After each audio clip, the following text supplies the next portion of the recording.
So for all you youth pastors who have been in the game for a long time, I invite you to think back to your first youth pastor job. Okay, this is that time where you were the youth pastor at a church and you were making all the calls on what happened with the ministry. And I want to invite you to reflect on what was it like? I mean, what fears did you have? Like the questions of, am I doing it right? Do I know what I'm doing? How do I take this job description and make it actually happen? Living by the index of your youth ministry management tools book on a daily basis. I invite you to reflect on that and then fast forward through your years of youth ministry and think about all those things, the experiences, the conversations, the shift in ministries. What things would you have wished you would have known your first, second, or third year in youth ministry? What experiences would have impacted how you did ministry then? Wish you would have changed it then, or focused on something else then.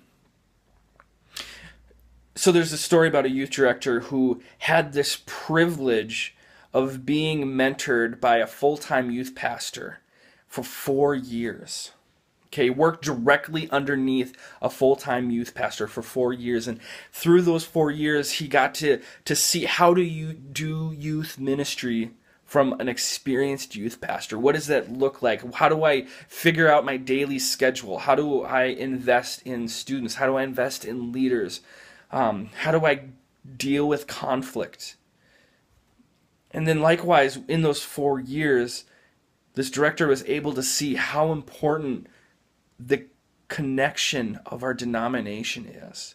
Is that, our theme, our quote is that we are in it together. And when you come to things like our monthly meetings as a conference or the Youth Worker Connection midwinter every year, you see how important it is, because this, as youth pastors in our denomination, this is our community. And this is where we feel connected and part of a family together. And so this director was able to get connected because these connections with the full-time youth pastor was able to introduce and to be there, to bring them to these spaces and to invite them into that community. And I share the story because this is my story. This was my experience. I had 4 amazing years working directly underneath a youth pastor who not only invested in me, but invested how I do ministry. And then when it came time to be connected, when those meetings happened, they introduced me to others. Sure, I felt like a wandering puppy at times, but to have somebody to lead me into community and to introduce me to people, to feel connected, was hugely impactful in my life.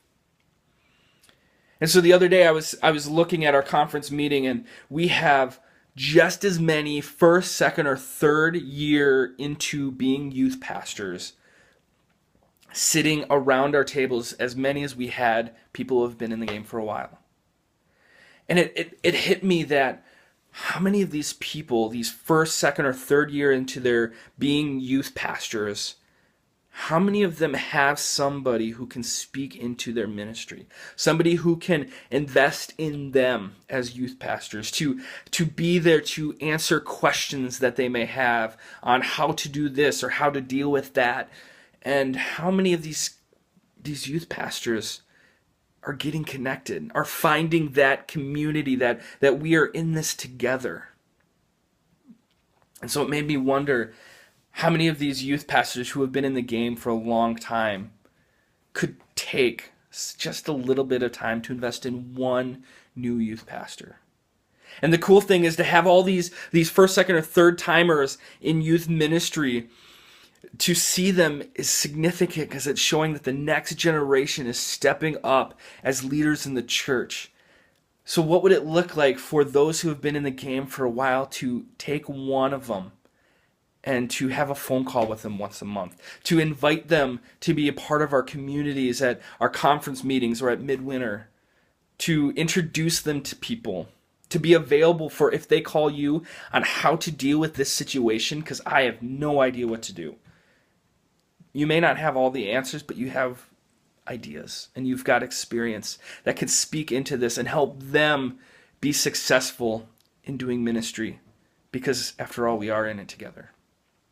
So I invite you to think about, what would it look like to be a youth pastor mentor if you've been in the game for a while. And if you're just starting off, you're in your first, second, or third years of youth ministry, what would it like to be intentionally saying, yes, I want somebody in my life who's got experience and is willing to speak into my life and to help me be the best I can be for God.